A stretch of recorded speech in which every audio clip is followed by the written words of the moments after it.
Beginners mind में आपका हार्दिक स्वागत है। अभी तक हम खंड 2 कंप्लीट कर चुके हैं और हम पढ़ेंगे रोजाना की जिंदगी, संस्कृत और राजनीति इसी में। और ये है क्लास 10 का अंतिम अध्याय। चलिए शुरू करते हैं। मुद्रण, संस्कृत और आधुनिक दुनिया। मुद्रित या छपी हुई सामग्री के बगैर दुनिया की कल्पना हमारे लिए कितनी मुश्किल है। हम अपने चारों तरफ जहां नजर दौड़ाएं, हमें कोई ना कोई छिपी हुई चीजें दिखाई देंगी। किताबें, पत्र पत्रिकाएं, अखबार, मशहूर तस्वीरों की नकलें, मेज पर पड़े नाटक के प्रोग्राम, सरकारी सूचनाएं, कैलेंडर, डायरी, सड़क के किनारे विज्ञापन और सिनेमा के पोस्टर आदि आदि। हम छपा हुआ साहित्य पढ़ते हैं, पेंटिंग देखते हैं, अखबार पढ़ते हैं और सार्वजनिक दुनिया में चल रहे विवादों का जायजा लेते हैं। हम मुद्रित दुनिया के अस्तित्व को मानकर चलते हैं। ये सोचने की भी जरूरत नहीं पड़ती कि छिपाई के पहले भी एक दुनिया थी। हम शायद ही महसूस करते हैं कि छपाई का अपना एक इतिहास है और इस इतिहास ने हमारे समकालीन जमाने को आकार दिया है। ये इतिहास क्या है? समाज में मुद्रित सामग्री कब से चलनी शुरू हुई? आधुनिक दुनिया को बनाने में इसकी क्या भूमिका थी? इस अध्याय में हम मुद्रण के इस इतिहास को देखेंगे, कैसे यह पूर्वी एशिया से शुरू होकर यूरोप और भारत में फैला। हम मुद्रण तकनीक के प्रसार और प्रभाव को सामाजिक जीवन में आए बदलाव से जोड़कर समझने की कोशिश करेंगे।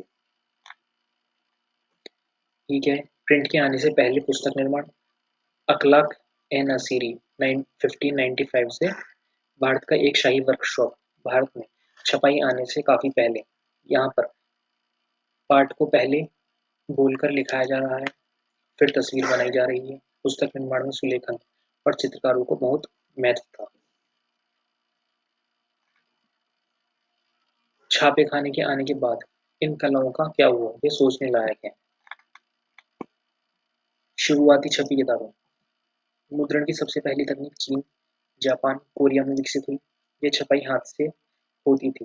तकरीबन 594 594 ईस्वी से चीन से स्याही लगे काठ के ब्लॉक और तख्ती पर कागज को रगड़कर किताबें छापी जाने लगी थी। क्योंकि पतले छिद्रित कागज के दोनों तरफ छपाई संभव नहीं थी, इसलिए पारंपरिक चीनी किताब एरकुल्डियन शैली में किनारों को मोड़ने के बाद सिलकर बनाई जाती थी। किताबों का सुलेखन या खुशनवीसी करने वाले लोग दक्ष सुलेख या खुशखत होते थे, जो हाथ से बड़े सुंदर सुडौल अक्षरों में सही सही कलात्मक लिखाई करते थे। एक लंबे अरसे तक मुद्रित सामग्री का सबसे बड़ा उत्पादक चीनी राजतंत्र था। सिविल सेवा परीक्षा से नियुक्त चीन की नौकरशाही भी विशालकाय थी, तो चीनी राजतंत्र इन परीक्षाओं के लिए बड़ी तादाद में किताबें छपवाता था। 16वीं शताब्दी में परीक्षा देने वालों की तादाद बढ़ी, लिहाजा छपी किताबों की मात्रा भी उसी अनुपात में बढ़ गई। 17वीं सदी तक आते आते चीन में शहरी संस्कृति के फूलने फलने से छपाई के इस्तेमाल में भी विविधता आई। अब मुद्रित सामग्री के उपभोक्ता सिर्फ विद्वान और अधिकारी नहीं रहे, व्यापारी अपने रोजमर्रा के कारोबार की जानकारी लेने के लिए मुद्रित सामग्री का इस्तेमाल करने लगे। पढ़ना एक शगल भी बन गया। नए पाठक वर्ग को काल्पनिक किस्से, किताबें, आत्मकथाएं, शास्त्रीय साहित्यिक कृतियों के संकलन और रोमानी नाटक पसंद थे। अमीर महिलाओं ने भी पढ़ना शुरू किया और कुछ ने स्वरचित काव्य और नाटक भी छापे। पढ़ने की यह नई संस्कृति एक नई तकनीक के साथ आई। 19वीं सदी के अंत में पश्चिमी शक्तियों द्वारा अपनी चौकियां स्थापित करने के साथ ही पश्चिमी मुद्रण तकनीक और पश्चिमी प्रेस का आयात भी हुआ। पश्चिमी शैली के स्कूलों की जरूरतों को पूरा करने वाला शंघाई प्रिंट संस्कृत का नया केंद्र बन गया। हाथ की छपाई की जगह अब धीरे धीरे मशीनी या तांत्रिक छपाई ने ले ली जगह। हाथ की छपाई की जगह किसने ले ली? तांत्रिक छपाई ने, यानी कि टेक्नोलॉजी ने। जापान में मुद्रण। चीनी बौद्ध प्रचारक 768 से 770 ईस्वी के आसपास छपाई की तकनीक लेकर जापान आए।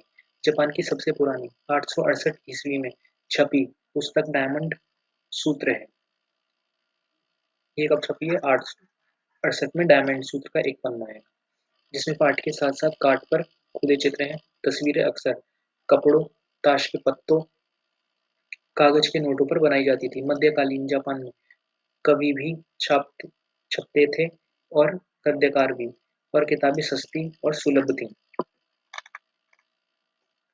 18वीं सदी के अंत में एदो, बाद में जिसे तोक्यो के नाम से जाना गया, के शहरी इलाके की चित्रकारी में शालीन शहरी संस्कृत का पता मिलता है, जिसमें हम चाय घर के मजनू कलाकारों और तवायफों को देख सकते हैं।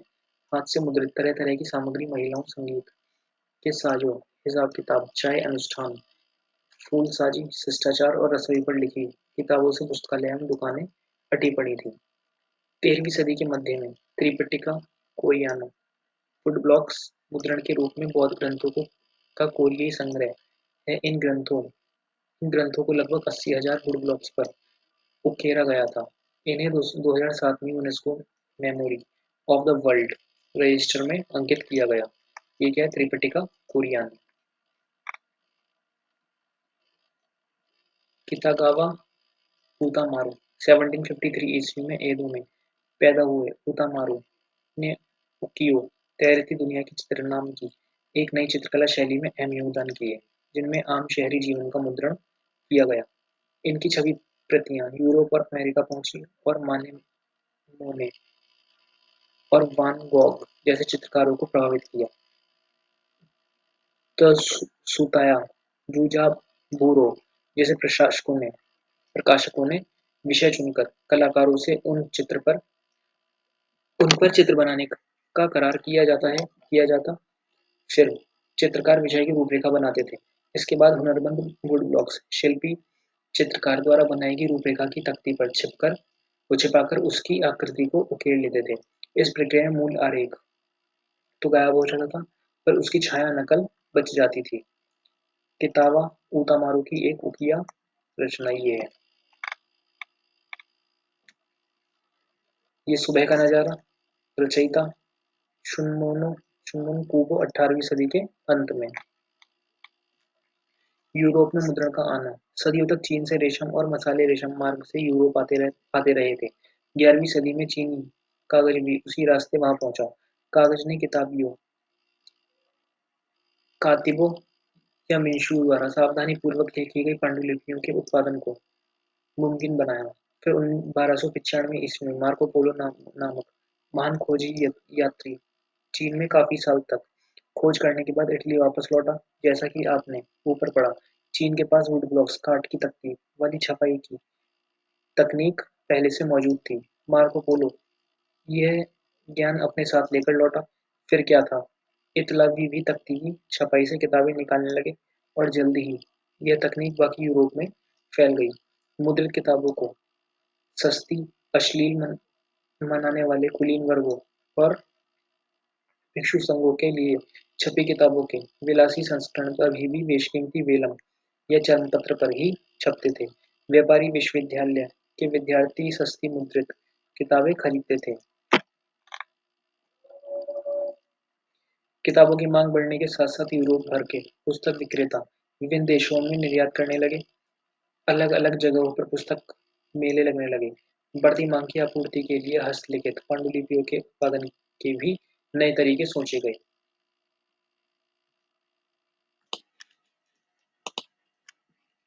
अब सिर्फ अमीर लोगों के यहाँ सुलेख या कातिब नहीं पाए जाते थे, बल्कि पुस्तक विक्रेता भी अब उन्हें रोजगार देने लगे।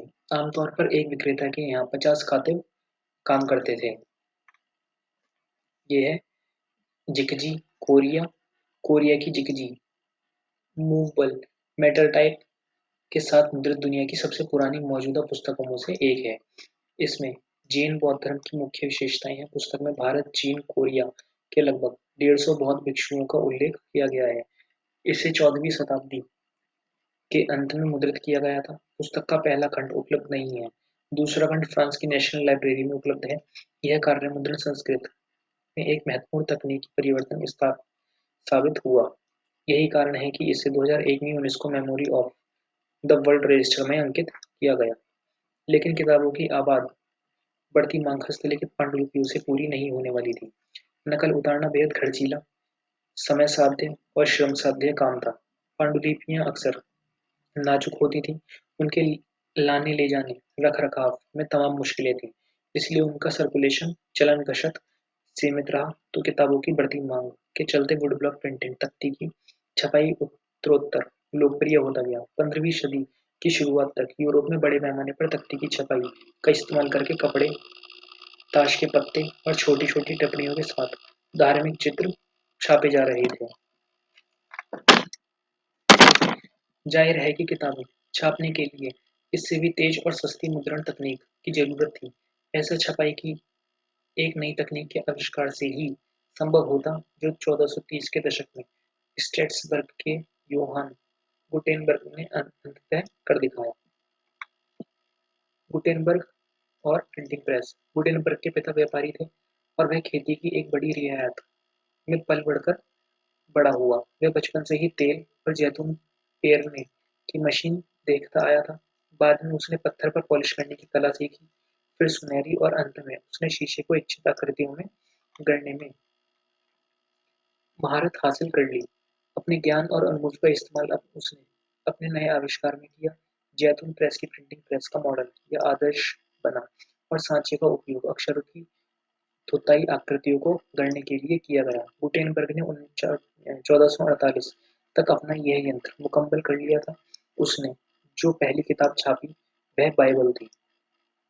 तकरीबन 180 प्रतियां बनाने में उसे 3 साल लगे, जो उस समय के हिसाब से काफी तेज था। पर यह नई तकनीक हाथ से किताबें छापने की तकनीक की जगह पूरी तरह से नहीं ले पाई। ये है योहान गुटेनबर्ग का चित्र 1584।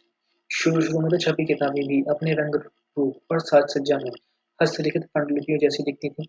दोताई अक्षर हाथ की सजावटी शैली का अनुकरण करते थे। हाशिए पर फूल पत्तियों की डिजाइन बनाई जाती थी और चित्र अक्सर पेंट किए जाते थे। अमीरों के लिए बनाई किताबों में छपे पन्ने पर हाशिए की जगह बेल बूटों के लिए खाली छोड़ दी जाती थी।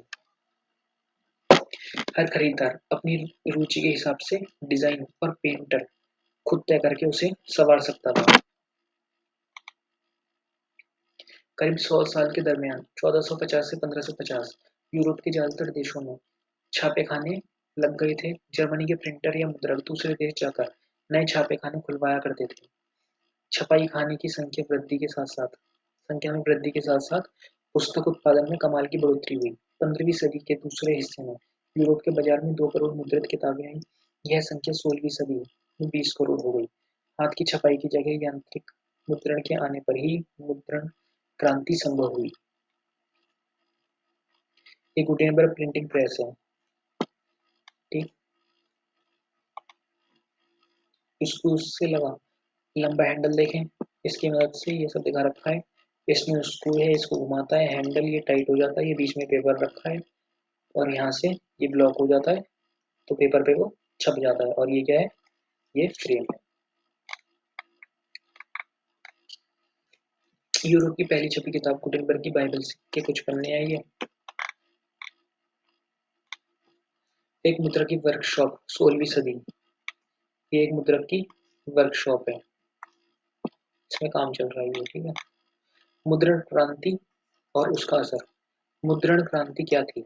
छापे खाने का आविष्कार महज तकनीकी दृष्टि से नाटकीय बदलाव की शुरुआत नहीं थी। पुस्तक उत्पादन के नए तरीकों ने लोगों की जिंदगी बदल दी। इसकी बदौलत सूचना और ज्ञान से, संस्था और सत्ता से उनका रिश्ता ही बदल गया। इससे लोक चेतना बदली और बदला चीजों को देखने का नजरिया। नया पाठक वर्ग। छापे खाने के आने से एक नया पाठक वर्ग पैदा हुआ। छपाई से किताबों की कीमत गिरी। किताब की हर प्रति के उत्पादन में जो वक्त और श्रम लगता था वह कम हो गया। बड़ी तादाद में प्रतियां छापना आसान हो गया। बाजारी किताबों से पट गई। पाठक वर्ग भी बेहतर हो गया। किताबों तक पहुंच आसान होने से पढ़ने की एक नई संस्कृति विकसित हुई। अब तक आम लोग मौखिक संसार में जीते थे। वे धार्मिक किताबों का वाचन सुनते थे। गाथा गीत उनको पढ़कर सुनाए जाते थे। किस्से भी उनके लिए बोलकर पढ़े जाते थे। ज्ञान का मौखिक लेन देन ही होता था। लोग बाग समूह में ही दास्तान दास्तान सुनते या कोई आयोजन देखने आए थे आयोजन देखते या आए थे। आप 8वें अध्याय में देखेंगे कि वे तन्हाई में या खामोशी से पढ़ने की आदि नहीं थे। छपाई क्रांति के पहले किताब न केवल महंगी थी, बल्कि उन्हें पर्याप्त मात्रा में छापना भी असंभव था।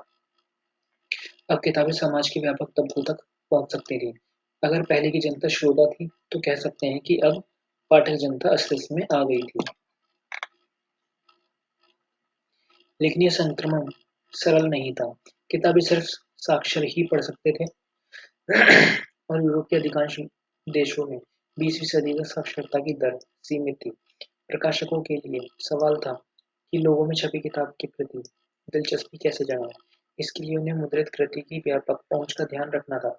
जो नहीं पढ़ पाते थे, वे भी बोलकर पढ़े गए को सुनाकर उसका लुत्फ तो उठाते ही थे। इसलिए मुद्रकों ने लोकगीत और लोक कथाएं छापनी शुरू कर दी। ऐसी किताबें आमतौर पर तस्वीरों से खूब सजी धजी यानी सचित्रित होती थी।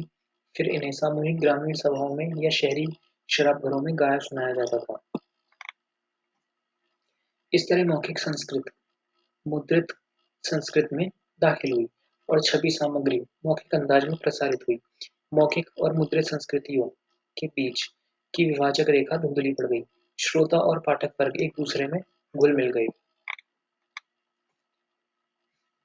धार्मिक विवाद और प्रिंटिंग का डर। छापे खाने से विचारों के व्यापक प्रचार प्रसार और बहस मुबाहिसों के द्वार खुले। इस स्थापित सत्ता के विचारों से असहमत होने वाले लोग भी अब अपने विचारों को छापकर उन्हें फैला सकते थे। छपे हुए संदेश के जरिए वे लोगों को अलग ढंग से सोचने के लिए मना सकते थे या कोई कार्यवाही करने के लिए प्रेरित कर सकते थे। जाहिर है कि इस बात का जीवन के कई क्षेत्रों में गंभीर महत्व था। हर कोई मुद्रित किताब को लेकर खुश नहीं था। जिन्होंने इसका स्वागत भी किया, उनके मन में इसको लेकर कई डर थे। कई लोगों को छपी किताब के व्यापक प्रसार और छपे शब्द की सुगमता को लेकर यह आशंका थी कि न जाने इसका आम लोगों के चयन पर क्या असर हो। वह था कि अगर छपे हुए और पढ़े जा रहे पर कोई नियंत्रण न होगा, तो लोगों में बागी और अधार्मिक विचार पनपने लगेंगे। अगर ऐसा हुआ तो मूल्यवान साहित्य की सत्ता ही नष्ट हो जाएगी। धर्मगुरुओं और सम्राटों तथा कई लेखकों एवं कलाकारों द्वारा व्यक्त की गई यह चिंता नवमुद्रित और नवप्रसारित साहित्य की व्यापक आलोचना का आधार बनी। जेवी शेले लैम्प्रीमेरी छापाखाना 1739 में। यह आधुनिक यूरोप के प्रारंभिक प्रिंट के आगमन का उत्सव मनाते हुए छपे कई चित्रों में से एक है। चित्र वगैरह है और ये उत्सव वगैरह मना रहे हैं सब लोग। देखिए छापाखाना लेकर एक देवी स्वर्ग से उतर रही है। इस देवी के आजू बाजू मिनर्वा विद्या की देवी और मकरी दूध देव विवेक का प्रतीक है। तस्वीर के आगे के हिस्से में अलग अलग देशों के 6 अग्रणी मुद्रकों की छवियां लिए औरतें हैं। बीच में बाईं ओर घेरे के अंदर गुटेनबर्ग की तस्वीर है। आइए देखें कि जीवन के एक क्षेत्र धर्म में इसका क्या असर हुआ। धर्म सुधारक मार्टिन लूथर ने रोमन कैथोलिक चर्च की कुरीतियों की आलोचना करते हुए अपनी 95 स्थापनाएं लिखी। इसकी एक छपी प्रति विटेनबर्ग के गिरजाघर के दरवाजे पर टांगी गई। इसमें लूथर ने चर्च को शास्त्रार्थ के लिए चुनौती दी थी। जल्द ही लूथर के लेख बड़ी तादाद में छापे और पढ़े जाने लगे।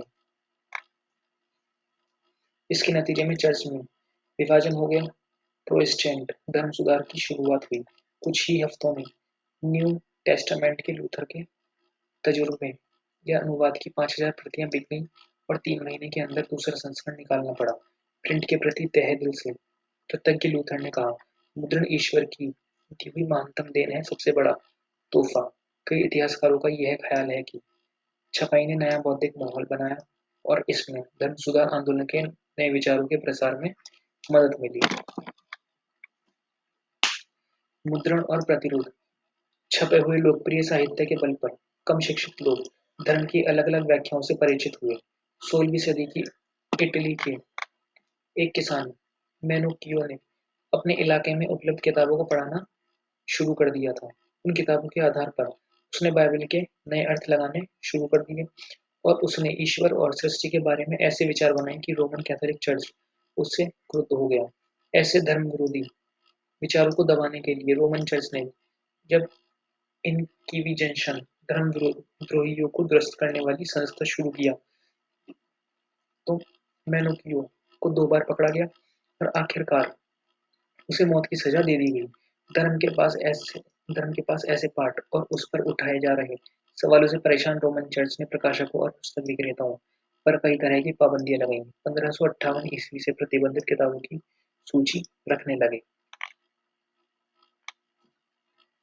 द मैकबर डांस बीभत्स नाच इस 16वीं सदी की तस्वीर में छपाई का खौफ किस नाटकीयता से पेश किया जा रहा था, ये देखा जा सकता है। इस बेहद दिलचस्प वुडकट तख्ती छाप तस्वीर में मुद्रण के आगमन को दुनिया के अंत से जोड़ा गया है। मुद्रक के वर्कशॉप को मौत के नाच का मंच बताया गया है। मुद्रक और उसके मजदूर कंकालों के नियंत्रण में है और उनसे मनचाही चीजें छपवाते हैं। फिर पढ़ने का जुनून पूरे 17वीं और 18वीं सदी के दौरान यूरोप के ज्यादातर हिस्सों में साक्षरता बढ़ती रही। अलग-अलग संप्रदाय के चर्चों ने गांवों में स्कूल स्थापित किए और किसानों, कारीगरों को शिक्षित करने लगे। 18वीं सदी के अंत तक यूरोप के कुछ हिस्सों में तो साक्षरता दर 60 से 80% तक हो गई थी। यूरोपीय देशों में साक्षरता और स्कूलों के प्रसार के साथ लोगों में पढ़ने का जैसा जैसे जुनून पैदा हो गया। लोगों को किताबें चाहिए थी, इसलिए मुद्रक ज्यादा से ज्यादा किताबें छापने लगे। नए पाठकों की रुचि का ध्यान रखते हुए किस्म किस्म का साहित्य छपने लगा। पुस्तक विक्रेताओं ने गांव-गांव जाकर छोटी-छोटी किताबें बेचने वाले फेरी वालों को काम पर लगाया। ये किताबें मुख्यतः पंचांग के अलावा लोक गाथाएं, लोकगीतों की हुआ करती थी, लेकिन जल्द ही मनोरंजन प्रधान सामग्री भी आम पाठकों तक पहुंचने लगी। इंग्लैंड में पेनी चैपबुक्स या एक पैसिया किताबें बेचने वालों का चैपमैन कहा जाता था। इन किताबों को गरीब तबके भी खरीद कर पढ़ सकते थे। फ्रांस में बिब्लियोथीक ब्लू का चलन था, जो सस्ते कागज पर छपी और नीली जिल्द में बंधी छोटी किताबें हुआ करती थी। इसके अलावा 4-5 पन्ने की प्रेम कहानियां थीं और अतीत की थोड़ी गाथाएं थीं, जिन्हें इतिहास कहते थे। आप देख सकते हैं कि अलग-अलग उद्देश्य और दिलचस्पी के हिसाब से किताबों के कई आकार प्रकार थे। 18वीं सदी के आरंभ से पत्रिकाओं का प्रकाशन शुरू हुआ, जिनमें समसामयिक घटनाओं की खबर के साथ मनोरंजन भी परोसा जाने लगा। अखबार और पत्रों में युद्ध और व्यापार से जुड़ी जानकारी के अलावा दूसरे देशों की खबरें होती थीं। उसी तरह वैज्ञानिक और दार्शनिक भी आम जनता की पहुंच के बाहर नहीं रहे। प्राचीन में मध्यकालीन ग्रंथ संकलित किए गए और नक्शों के साथ-साथ वैज्ञानिक खाके भी बड़ी मात्रा में छापे गए। जब आइजैक न्यूटन जैसे वैज्ञानिकों ने अपने आविष्कार प्रकाशित करने शुरू किए, तो उनके लिए विज्ञान बोर्ड में पगा एक बड़ा पाठक वर्ग तैयार हो चुका था।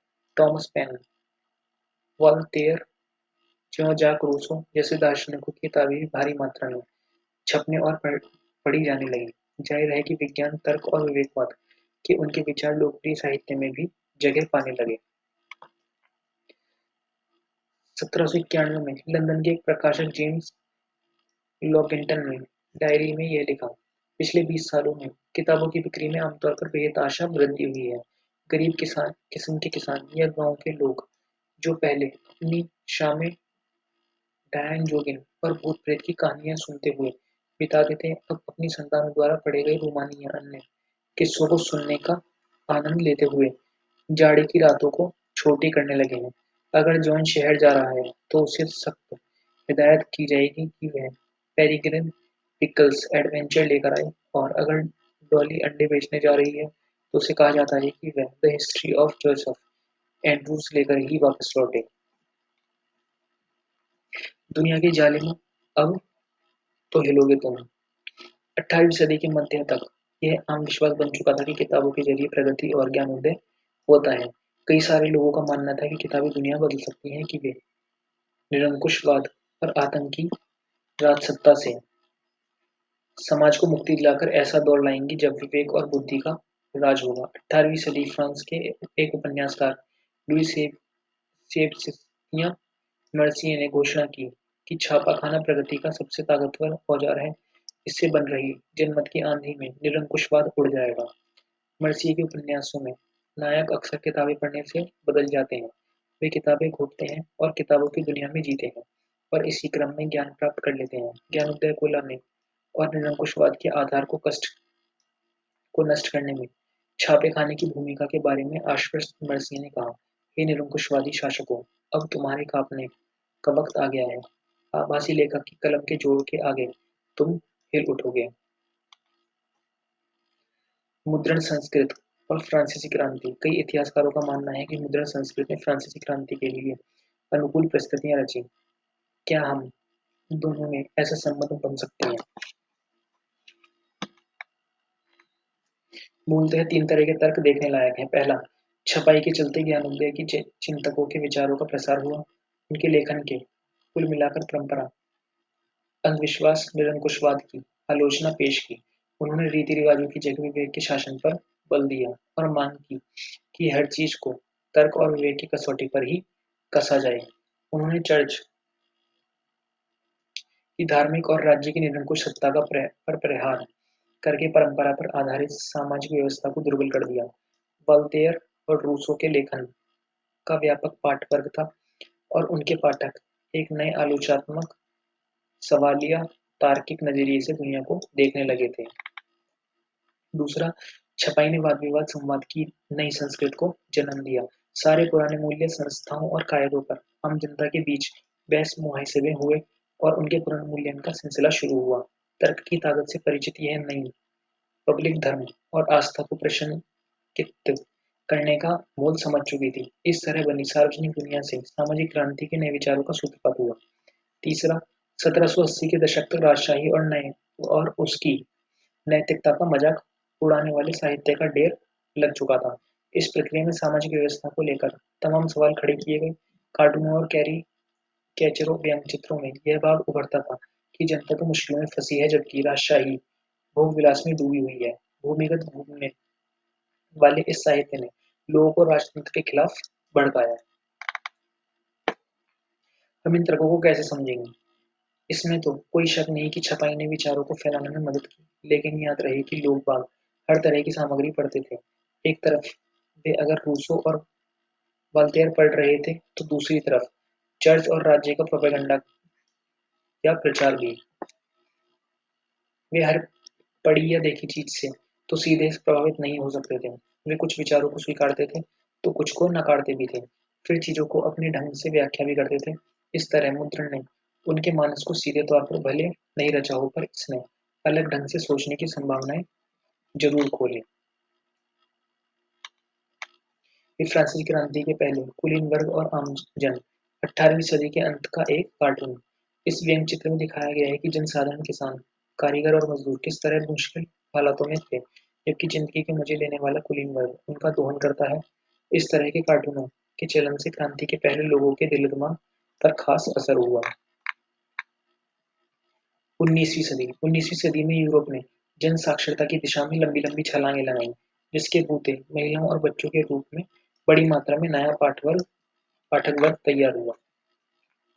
बच्चे, महिलाएं और मजदूर 19वीं सदी के आखिर से प्राथमिक शिक्षा के अनिवार्य होने के चलते बच्चे पाठकों की एक अहम श्रेणी बन गए। प्रकाशन उद्योग के लिए पाठ्य पुस्तकों का उत्पादन महत्वपूर्ण हो गया। फ्रांस में 1857 में सिर्फ बाल पुस्तकें छपने के लिए एक प्रेस या मुद्रणालय स्थापित किया गया। इस प्रेस में पुरानी या और नई दोनों तरह की परिकथाओं और लोक कथाओं का प्रकाशन किया गया। जर्मनी के ग्रिम बंधुओं ने बरसों लगाकर किसानों के बीच से लोक कथाएं जमा की। उनके द्वारा एकत्रित सामग्री का संपादन हुआ, फिर कहानियों को अंततः 1812 के एक संकलन में छापा गया। बच्चों के लिए अनुपयुक्त सामग्री या जो चीजें कुलीन वर्गों को अश्लील लगती थी, उन्हें प्रकाशित संस्करण में शामिल नहीं किया जाता था। इस तरह पुरानी ग्रामीण लोक कथाओं को नया रूप मिला। छपने से वे दर्ज तो हुई, पर इस प्रक्रिया में बदल भी गई। महिला पाठिका और लेखिका भी भूमिका में ज्यादा अहम हो गई। पेनी मैगजीन्स एक वेश्या पत्रिकाएं खास तौर पर उन्हीं के लिए होती थी, वैसे ही जैसे कि सही चाल चलन और गृहस्थी सिखाने वाली निर्देशिकाएं। 19वीं सदी में जब उपन्यास छपने लगे, तो महिलाएं उनका अहम पाठक मानी गई। मशहूर उपन्यासकारों में लेखिकाएं अग्रणी थीं। जैन ऑस्टेन, ब्रांट जॉर्ज इटलिया आदि। उनके लेखन से नई नारी की परिभाषा उभरी, जिसका व्यक्तित्व सुदृढ़ था, जिसमें गहरी सूझबूझ थी और जिसका अपना दिमाग था, अपनी इच्छा शक्ति थी। पेनी या एक पैसिया मैगजीन का आमुख। पेनी मैगजीन का प्रकाशन इंग्लैंड में 1832-1850 के society for the diffusion of useful knowledge ने किया। ये मूलतः मजदूर वर्ग के लिए थी। 17वीं सदी से ही किराए पर किताब देने वाले पुस्तकालय अस्तित्व में आ गए थे। 19वीं सदी के इंग्लैंड में ऐसे पुस्तकालयों का उपयोग सफेद कॉलर मजदूरों, दस्तकारों, निम्न वर्गीय लोगों को शिक्षित करने के लिए किया गया। काम के दिन के छोटे होने के बाद मजदूरों को अपने सुधार और आत्म अभिव्यक्ति के लिए थोड़ा वक्त मिलने लगा। उन्होंने बड़ी संख्या में राजनीतिक पर्ची और आत्मकथाएं लिखी। एक वो नई तकनीकी परिष्कार। 18वीं सदी के अंत तक प्रेस धातु से बनने लगे थे। पूरी 19वीं सदी के दौरान छापेखानी की तकनीक में लगातार सुधार हुए। 19वीं सदी के मध्य तक न्यूयॉर्क के रिचर्ड एम हो ने शक्ति चालित बेलनाकार प्रेस को कारगर बना लिया था। इससे प्रति घंटे 8000 शीट या ताव छप सकते थे। सदी के अंत तक ऑफसेट प्रेस आ गया था, जिससे एक साथ 6 रंग की छपाई मुमकिन थी। 20वीं सदी की शुरू से ही बिजली से चलने वाले प्रेस के बल पर छपाई का काम बड़ी तेजी से होने लगे। एक दो और चीजें हुई। कागज डालने की विधि में सुधार हुआ, प्लेट की गुणवत्ता बेहतर हुई, स्वचालित पेपर रील और रंगों के लिए फोटो विद्युतीय नियंत्रण भी काम में आने लगे। इस तरह कई छोटी छोटी मशीनी इकाइयों में कुल सुधार की बदौलत छपे हुए पन्ने का रंग रूप भी बदल गए। मुद्रकों और प्रकाशकों ने अपने उत्पाद बेचने के नए गुर अपनाए। 19वीं सदी की पत्रिकाओं ने उपन्यासों को धारावाहिक छापा, जिससे उपन्यास लिखने की एक खास शैली विकसित हुई। इंग्लैंड में 1920 के दशक में लोकप्रिय किताबें एक सस्ती श्रृंखला शिलिंग श्रृंखला के तहत छापी गईं। किताबों की जिल्द का आवरण या डस्ट कवर भी 20वीं सदी की तकनीकी निवायत है। 1930 की आर्थिक मंदी के आने से प्रकाशकों को किताबों की बिक्री गिरने का भय हुआ, लिहाजा पाठकों की जेब का ख्याल रखते हुए उन्होंने सस्ते पेपरबैक या अजिल्द संस्करण छापे। इंग्लैंड के एक रेलवे स्टेशन पर लगे विज्ञापन एल्फ्रेड कॉनकिन द्वारा बनाया यह लिथोग्राफ 1874। छपी हुई सूचनाएं और इश्तेहार सड़कों की दीवारों, प्लेटफॉर्म, सार्वजनिक इमारतों पर लगाए जाते थे। भारत का मुद्रण। आइए देखें कि भारत में छपाई कब शुरू हुई। मुद्रण युग के पहले यहाँ सूचना और विचार कैसे लिखे जाते थे। मुद्रण युग से पहले की पांडुलिपियां। भारत में संस्कृत, अरबी, फारसी, विभिन्न क्षेत्रीय भाषाओं में हस्तशिल्प पांडुलिपियों की पुरानी और समृद्ध परंपरा थी। पांडुलिपियां ताड़ के पत्तों या हाथ से बने कागज पर नकल कर बनाई जाती थी। कभी कभी तो पन्नों पर बेहतरीन तस्वीरें भी बनाई जाती थी। फिर उन्हें उम्र बढ़ने के ख्याल से तख्तियों की जिल्द में या सिल कर बांध दिया जाता था। 19वीं सदी के अंत तक छपाई के आने के बाद भी पांडुलिपियां छापी जाती रहीं। जयदेव के गीत गोविंद के कुछ पन्ने 18वीं सदी। यह एकॉर्डियन शैली में हाथ से लिखी पांडुलिपि का एक नमूना है। लेकिन पांडुलिपियां नाजुक होती थी, काफी महंगी हुई। एक तो उन्हें बड़ी सावधानी से पकड़ना होता था, दूसरे लिपियों के अलग अलग तरीके से लिखे जाने के चलते उन्हें पढ़ना भी आसान नहीं था, इसलिए उनका दैनिक इस्तेमाल नहीं होता था। हालांकि पूर्व औपनिवेशिक बंगाल में ग्रामीण क्षेत्रों में प्राथमिक पाठशालाओं का बड़ा जाल था, लेकिन विद्यार्थी आमतौर पर किताबें नहीं पढ़ते थे। गुरु यथार्थ से किताबें सुनाते थे और विद्यार्थी उन्हें लिख लेते थे। इस तरह कई सारे लोग बिना कोई किताब पढ़े साक्षर बन जाते थे। ऋग्वेद के कुछ पन्ने हैं ये। प्रिंट के आगमन के काफी बाद तक हस्तलिपि पांडुलिपि प्रकाशित की जाती रही। यह पांडुलिपि मलयालम भाषा में 18वीं सदी में बनाई गई थी। छपाई भारत आई। प्रिंटिंग प्रेस पहले 16वीं सदी में भारत के गोवा में पुर्तगाली धर्म प्रचारकों के साथ आया। जूइस्ट पुजारियों ने कोंकणी सीखी और कई सारी पुस्तिकाएं छापी।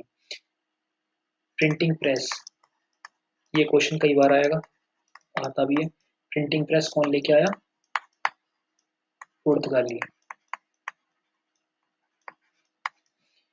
1674 तक कोंकणी और कन्नड़ भाषाओं में लगभग 50 किताबें छप चुकी थीं। कैथोलिक पुजारियों ने 1579 में कोचीन में पहली तमिल किताब छापी। 1713 में पहली मलयालम किताब छापने वाले भी वही थे, डच प्रोटेस्टेंट्स धर्म विचारकों ने 32 तमिल किताबें छापी, जिनमें से कई पुरानी किताबों का अनुवाद थी। अंग्रेजी भाषी प्रेस भारत में काफी देर तक विकास नहीं कर पाया था, यद्यपि इंग्लिश ईस्ट इंडिया कंपनी ने 17वीं सदी के अंत तक छापे खाने का आयात शुरू कर दिया था। जेम्स ऑगस्ट हिक्की ने 1780 से बंगाल गजट नामक एक साप्ताहिक पत्रिका का संपादन शुरू किया, जिसने खुद को यूं परिभाषित किया, हर किसी के लिए खुली एक व्यावसायिक पत्रिका जो किसी के प्रभाव में नहीं है। यानी यह पत्रिका भारत में प्रेस चलाने वाले औपनिवेशिक शासन से आजाद निजी और निजी उद्यम थी और इसे अपनी स्वतंत्रता पर अभिमान था।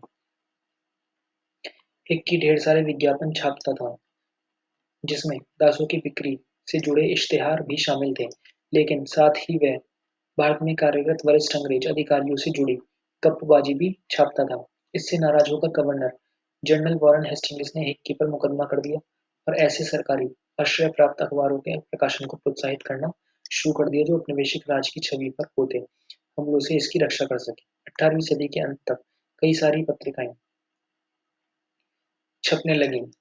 कुछ हिंदुस्तानी भी अपने अखबार छापने लगे थे। ऐसे प्रयासों में पहला था राजा राममोहन राय के करीबी रहे गंगाधर भट्टाचार्य द्वारा प्रकाशित बंगाल गजट। धार्मिक सुधार और सार्वजनिक बहसें। जैसा कि आप जानते हैं, 19वीं सदी की शुरुआत से ही धार्मिक मसालों को लेकर बहसों का बाजार गर्म था। अलग अलग समूह औपनिवेशिक समाज में हो रहे बदलावों से जूझते हुए धर्म की अपनी अपनी व्याख्या पेश कर रहे थे।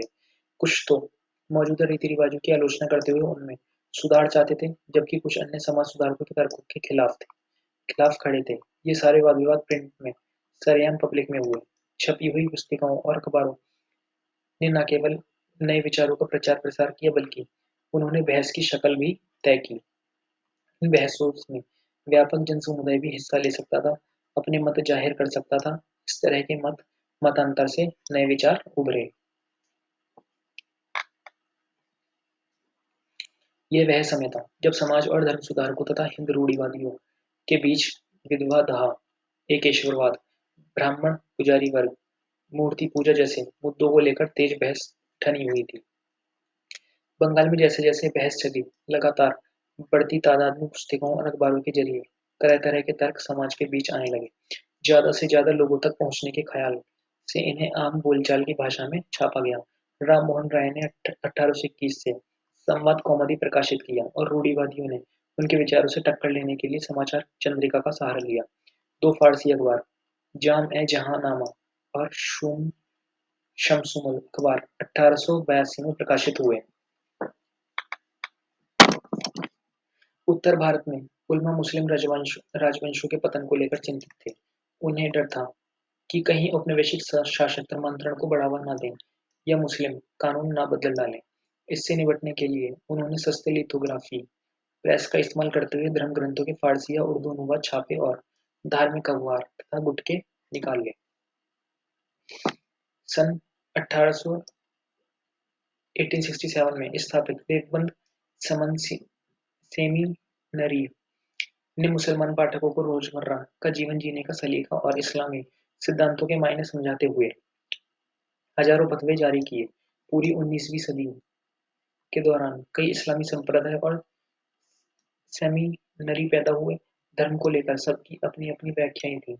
हर कोई अपना संप्रदाय बढ़ाना चाहता था और दूसरों के असर को काटना चाहता था। हिंदुओं के बीच भी छपाई से खासतौर पर स्थानीय भाषाओं में धार्मिक पढ़ाई को काफी बल मिला। तुलसीदास की 16वीं सदी की किताब रामचरितमानस का पहला मुद्रित संस्करण 1810 में कलकत्ता से प्रकाशित हुआ।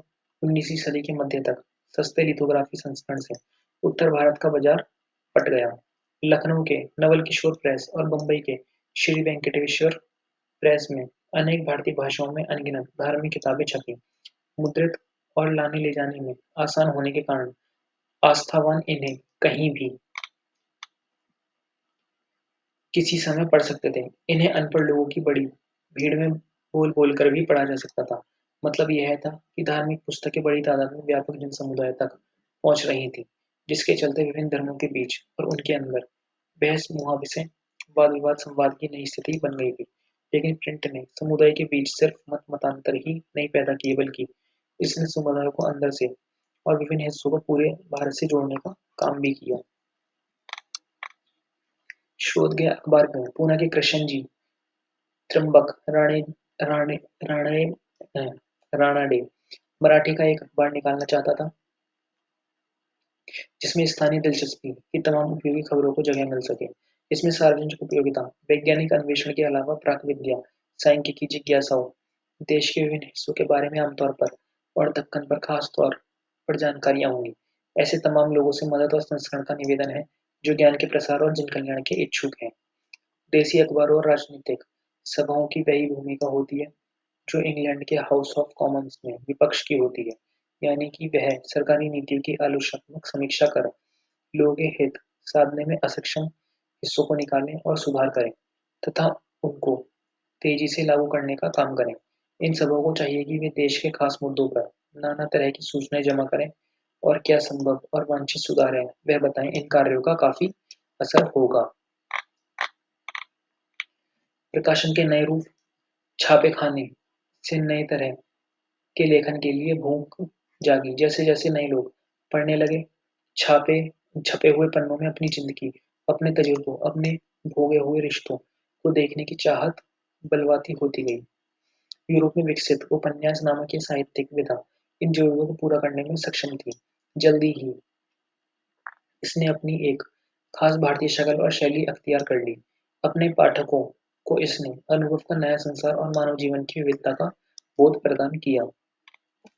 दूसरी तरफ की साहित्यिक विधाएं जैसे गीत, कहानियां, सामाजिक राजनीतिक मसलों पर लेख, ये सब पाठकों की दुनिया का हिस्सा बन गए। अपने अलग अलग तेवरों में इन्होंने इंसानी जिंदगी और अंतरंग भावनाओं और उन सामाजिक राजनीतिक नियमों पर बल दिया जिनसे इनको इनका स्वरूप तय होता था। 19वीं सदी के अंत तक नई तरह की दृश्य संस्कृति भी आकार ले रही थी। छापे खानों की बढ़ती तादाद के साथ छवियों की नई नकलें या प्रतियां अब बड़ी आसानी से बनाई जा सकती थी। राजा रवि वर्मा जैसे चित्रकारों ने आम खपत के लिए तस्वीरें बनाई। काठ की तख्ती पर चित्र उकेरने वाले गरीब दस्तकारों ने लेटर प्रेस छापे खानों के करीब अपनी दुकानें लगाईं और मुद्रकों से काम पाने लगे। बाजार में सुलभ सस्ती तस्वीरें और कैलेंडर खरीदकर गरीब भी अपने घरों एवं दफ्तरों में सजाया करते थे। इन छपी तस्वीरों ने आहिस्ता आहिस्ता आहिस्ता आधुनिकता और परंपरा, धर्म और राजनीति तथा समाज और संस्कृत के लोकप्रिय विचार लोग को गढ़ना शुरू किया। 1870 के दशक तक पत्र पत्रिकाओं में सामाजिक राजनीतिक विषयों पर टिप्पणी करते हुए कैरिकेचर और कार्टून छपने लगे थे। कुछ में शिक्षित भारतीयों के पश्चिमी पोशाक और पश्चिमी अभिरुचियों का मजाक उड़ाया गया, जबकि कुछ अन्य में सामाजिक परिवर्तन को लेकर एक डर देखा गया। साम्राज्यवादी व्यंग्य चित्रों में राष्ट्रवादियों का मजाक उड़ाया जाता था, तो राष्ट्रवादी भी साम्राज्यवादी सत्ता पर निशाना साधने में पीछे नहीं रहे। राजा ऋतुध्वज द्वारा असुरों के चंगुल से राजकुमारी मदलासा को बचाया जाना। राजा रवि वर्मा का चित्र, राजा रवि वर्मा ने मिथकीय कहानियों को लेकर अनगिनत चित्र बनाए जो उनके अपने रवि वर्मा प्रेस में छपती थी। महिलाएं और मुद्रण, महिलाओं की जिंदगी और उनकी भावनाएं बड़ी साफ गोई और गहनता से लिखी जाने लगी। इसलिए मध्यवर्गीय घरों में महिलाओं को पढ़ना भी पहले से भी बहुत ज्यादा हो गया। उदारवादी पिता और पति अपने यहाँ औरतों को घर पर पढ़ाने लगे। 19वीं सदी के मध्य में जब बड़े छोटे शहरों में स्कूल बने तो स्कूल भेजने लगे। कई पत्रिकाओं ने लेखिकाओं को जगह दी और उन्होंने नारी शिक्षा की जरूरत को बार बार रेखांकित किया। उनमें पाठ्यक्रम भी छपता था और जरूरत के मुताबिक पाठ्य सामग्री भी। इसका इस्तेमाल घर बैठे स्कूली शिक्षा के लिए किया जा सकता था। ये क्या है? इंडियन शरीरवारी का आवरण पत्र। इंडियन शरीरवारी 19वीं सदी के अंत में प्रकाशित होने वाले व्यंग और विपुत्र कैरिकेचर विधा के कई पत्रों में से एक था। ठीक है, लेकिन सारे परिवार उदार दिल नहीं थे। उन अनेक परिवारवादी हिंदू मानते थे कि पढ़ी लिखी कन्याएं विधवा हो जाती हैं और इसी तरह दकियानुसी मुसलमानों को लगता था कि उर्दू के रूमानी अफसाने पढ़कर औरतें बिगड़ जाएंगी। कभी कभार बाकी औरतों ने इन प्रतिबंधों को अस्वीकार भी किया। हम उत्तर भारत के दकियानूसी मुसलमान परिवार की एक ऐसी लड़की की कहानी पता है जिसने गुपचुप ढंग से न सिर्फ पढ़ना सीखा बल्कि लिखा भी। उसके खानदान वाले चाहते थे कि वह सिर्फ अरबी कुरान पढ़े, जो कि उसके पल्ले नहीं पड़ता था। लिहाजा उसने वह जबान पढ़ने की जिद की जो उसकी अपनी थी। पूर्वी बंगाल में 19वीं सदी के प्रारंभ में कट्टर रूढ़िवादी परिवार में ब्याही कन्या राष्ट्र सुंदरी देवी ने रसोई में छिप छिप कर पढ़ना सीखा। बाद में चलकर उन्होंने आमार जीवन नामक आत्मकथा लिखी। 1876 में प्रकाशित हुई। यह बंगाली भाषा में प्रकाशित पहली संपूर्ण आत्मकहानी थी। चूंकि सामाजिक सुधारों और उपन्यासों ने पहले ही नारी जीवन और भावनाओं में दिलचस्पी पैदा कर दी थी, इसलिए महिलाओं द्वारा लिखी जा रही अपबीती के प्रति कौतूहल तो था ही। कैलाश बशनी देवी जैसी महिलाओं ने 1860 के दशक से पहले 1860 के दशक से महिलाओं के अनुभवों पर लिखना शुरू किया। कैसे वे घरों में बंदी और अनपढ़ बनाकर रखी जाती हैं, कैसे वे घर भर के कामों का बोझ उठाती हैं और जिनकी सेवा वे करती हैं वही उन्हें दुत्कारते हैं। आज जो महाराष्ट्र है वहाँ 1880 के दशक में ताराबाई शिंदे, पंडिता रामाबाई ने उच्च जाति की नारियों की दयनीय हालत के बारे में जोश और रोश में से लिखा। सामाजिक बंधनों में बंधी औरत के लिए पढ़ने के क्या मायने हैं, इस पर एक तमिल उपन्यास में एक औरत ने लिखा, बहुत तेरे कारणों से मेरी दुनिया छोटी है, मेरे जीवन की आधी से ज्यादा खुशियां किताबें पढ़ने से आई हैं। उर्दू, तमिल, बंगाली, मराठी प्रिंट संस्कृत पहले से विकसित हो गई थी, पर गंभीर हिंदी छपाई की शुरुआत 1870 के दशक से ही हुई। जल्द ही इसका एक बड़ा हिस्सा नारी शिक्षण को समर्पित हुआ। 20वीं सदी के आरंभ में महिलाओं के लिए मुद्रित, कभी-कभी उनके द्वारा संपादित पत्रिकाएं लोकप्रिय हो गईं। इनमें औरतों की तालीम, विधवा जीवन, विधवा विवाह और राष्ट्रीय आंदोलन जैसे मसलों पर लेखनी चलाई गई। कुछ पत्रिकाओं ने महिलाओं और गृहस्थी चलाने और फैशन के नुस्खे बताने के साथ-साथ कहानियों और धारावाहिक उपन्यासों के जरिए मनोरंजन परोसा।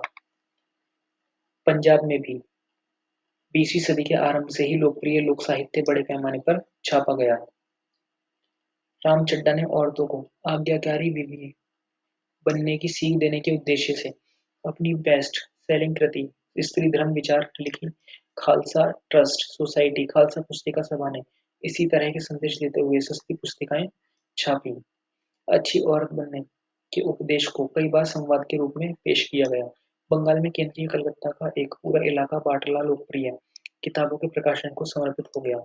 यहाँ पर आप धार्मिक गुटों और ग्रंथों के सस्ते संस्करण तो खरीद ही सकते थे, जो आमतौर पर अश्लील और सनसनीखेज समझा जाता था, वह भी उपलब्ध था। 19वीं सदी के अंत तक ऐसी बहुत सारी किताबों पर काठ की तख्ती और लिथोग्राफी रंगों की मदद से प्रचुर मात्रा में तस्वीरें उकेरी जा रही थी। फेरी वाले बाटला के प्रकाशन लेकर घर घर घूमते थे, जिससे महिलाओं को फुर्सत के वक्त मनपसंद किताबें पढ़ने में सहूलियत हो गई। ये खोरकली प्रलय काल 19वीं सदी के अंत का रंगीन कास्ट चित्र है। प्रिंट और गरीब जनता। 19वीं सदी के मद्रासी शहरों में काफी सस्ती किताबें चौक चौराहों पर बेची जा रही थीं, जिसके चलते गरीब लोग भी बाजार में उन्हें खरीदने की स्थिति में आ गए थे। 20वीं सदी के आरंभ से सार्वजनिक पुस्तकालय खुलने लगे थे, जिससे किताबों की पहुंच निस्संदेह बढ़ी। ये पुस्तकालय अक्सर शहरों या कस्बों में होते थे, या यदाकदा संपन्न गांव में भी। स्थानीय अमीरों के लिए पुस्तकालय खोलना प्रतिष्ठा की बात थी। एक यूरोपीय दंपति 19वीं सदी के कास्ट चित्र। इस तस्वीर में पारंपरिक भूमिकाओं का निरूपण है। साहब शराब की बोतल थामे हैं और मैम साहब वायलिन बजा रही हैं। ये 19वीं सदी के अंत से जाति भेद के बारे में तरह तरह की पुस्तिकाओं और निबंधों में लिखा जाने लगा था। निम्न जातीय आंदोलनों के मराठी प्रेरणा ज्योतिबा फूले ने अपनी गुलामगिरी 1871 में जाति प्रथा के अत्याचारों पर लिखा। 20वीं सदी के महाराष्ट्र में भीमराव अम्बेडकर और मद्रास में A.V. रामास्वामी नायकर ने, जो पेरियर के नाम से बेहतर जाने जाते हैं, जाति पर जोरदार कलम चलाई और उनके लेखन पर पूरे भारत में पड़ गए। स्थानीय विरोध आंदोलनों और संप्रदायों ने भी प्राचीन धर्मग्रंथों की आलोचना करते हुए नए और न्यायपूर्ण समाज का सपना बुनने की मुहिम में लोकप्रिय पत्र पत्रिकाएं और गुटके छापे। कारखानों में मजदूरों से बहुत ज्यादा काम लिया जा रहा था और उन्हें अपने तजुर्बों के बारे में ढंग से लिखने की शिक्षा तक नहीं मिली थी। लेकिन कानपुर के मील मजदूर काशी बाबा ने 1938 में छोटे और बड़े सवाल लिख और छापकर जातीय तथा वर्गीय शोषण के बीच का रिश्ता समझने की कोशिश की। 1935 से 1955 के बीच सुदर्शन चक्र के नाम से लिखने वाले एक और मिल मजदूर का लेखन सच्ची कविताएं नामक एक संग्रह में छापा गया। बेंगलोर के सूती मिल मजदूरों ने खुद को शिक्षित करने के ख्याल से पुस्तकालय बनाए, जिसकी प्रेरणा उन्हें बम्बई के मिल मजदूरों से मिली थी। समाज सुधारकों ने इन प्रयासों को संरक्षण दिया। उनकी मूल कोशिश यह थी कि मजदूरों के बीच नशाखोरी कम हो, साक्षरता आए और उन राष्ट्रवाद का संदेश भी यथासंभव पहुंचे। यह लक्ष्मीनाथ बरुआ 1868 से 1938 वे आधुनिक असमिया साहित्य के एक वरिष्ठ रचनाकार थे। बूढ़ी आइर साधु दादी की कहानियां उनकी उल्लेखनीय किताबों से एक है। उन्होंने असम का लोकप्रिय गीत ओ मोर उपनुर देश, ओ मेरी प्यारी भूमि भी लिखा है। प्रिंट और प्रतिबंध ईस्ट इंडिया कंपनी के तहत 1798 से पहले का औपनिवेशिक शासन सेंसरशिप का या पाबंदी लगाने के बारे में ज्यादा परेशान नहीं था। मजेदार बात तो यह है कि मुद्रित सामग्री को नियंत्रित करने के इसके शुरुआती कदम कंपनी के प्रशासन की आलोचना करने वाले कंपनी के हुक्मरानों के काम को कोसने वाले अंग्रेजों के खिलाफ उठे। कंपनी को इस बात की चिंता थी इन आलोचनाओं का लाभ उठाकर इंग्लैंड में बैठे इनके निंदक कहीं भारत पर इनके एक व्यापारिक अधिकार पर हमला न बोल दें। कलकत्ता सर्वोच्च न्यायालय ने 1820 के दशक तक प्रेस की आजादी को नियंत्रित करने वाले कुछ कानून पास किए और कंपनी ने ब्रितानी शासन का उत्सव मनाने वाले अखबारों के प्रकाशन को प्रोत्साहन देना चालू कर दिया। अंग्रेजी और देशी भाषाओं के अखबार संपादकों द्वारा गुहार और अर्जी लगाने के बाद 1835 में गवर्नर जनरल बेंटिक प्रेस कानून की पुनर्समीक्षा करने के लिए राजी हो गया। फिर उदारवादी औपनिवेशिक अफसर टॉमस मैकॉले ने पहले की आजादियों का बहाल करते हुए नए कानून बनाए। 1857 के विद्रोह के बाद प्रेस की स्वतंत्रता के प्रति रवैया बदल गया। क्रुद्ध अंग्रेजों ने देसी प्रेस का मुंह बंद करने की मांग की। ज्यों-ज्यों भाषी समाचार पत्र राष्ट्रवाद से समर्थन में मुखर होते गए, त्यों-त्यों औपनिवेशिक सरकार में कड़े नियंत्रण के प्रस्ताव पर बहस तेज होने लगी। आयरिश प्रेस कानून के तर्ज पर 1878 में वर्नाकुलर प्रेस एक्ट लागू कर दिया गया। इससे सरकार को भाषाई प्रेस में छपी रपट और संपादकीय को सेंसर करने का व्यापक हक मिल गया। अब से सरकार ने विभिन्न प्रदेशों से छपने वाले भाषाई अखबारों पर नियमित नजर रखनी शुरू कर दी। अगर किसी रपट को बागी करार दिया जाता था तो अखबार को पहले चेतावनी दी जाती थी और अगर चेतावनी की अनसुनी हुई तो अखबार को जब्त किया जा सकता था और छपाई की मशीनें छीन ली जा सकती थी। लेकिन दमन की नीति के बावजूद राष्ट्रवादी अखबार देश के हर कोने में बढ़ते फैलते गए। उन्होंने औपनिवेशिक कुशासन की रिपोर्टिंग और राष्ट्रवादी ताकतों की हौसला अफजाई जारी रखी। राष्ट्रवादी आलोचना को खामोश करने की तमाम कोशिशों का उग्र विरोध हुआ। जब पंजाब के क्रांतिकारियों को 1907 में काला पानी भेजा गया तो बाल गंगाधर तिलक ने अपने केसरी में उनके प्रति गहरी हमदर्दी जताई। नतीजे के तौर पर उन्हें 1908 में कैद कर लिया गया, जिसके परिणामस्वरूप भारत भर में व्यापक विरोध हुए। गांधी ने 1922 में कहा, वाणी की स्वतंत्रता, प्रेस की आजादी, सामूहिकता की आजादी। भारत सरकार अब जनमत को व्यक्त करने और बनाने के इन तीन ताकतवर अंग्रेजों को दबाने की कोशिश कर रही है। स्वराज खिलाफत की लड़ाई सबसे पहले तो इन संकटग्रस्त आजादियों की लड़ाई है। तो यहाँ यह अध्याय खत्म होता है। अब मिलेंगे अगले कक्षा में, कक्षा 11 की एनसीईआरटी में।